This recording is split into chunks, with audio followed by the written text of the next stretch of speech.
Neteiskime ir nebūsime teisiami, nesmerkime ir nebūsime pasmerkti, atleiskime ir bus mums atleista. Kai mes meldžiamės Tėve mūsų, mes norime, kad Tėvas mūsų atleistų.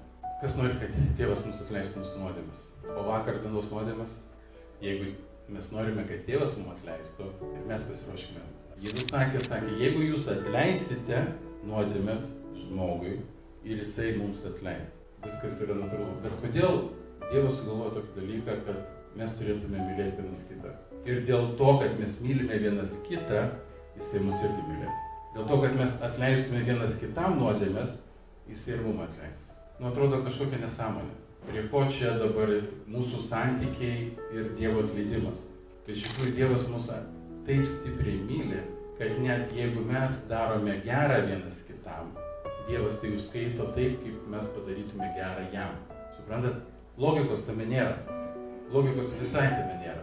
Mes nesuvokime ir negalime suvokti Dievo meilės.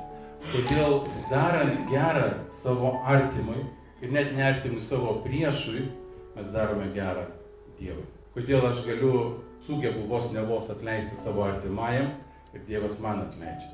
Kaip daug, jeigu aš galiu atleisti savo priešui, neprisiminti to, ką jisai man padarė ir Dievas man atleis tas didelės nuodėmes, kurias aš esu padaręs.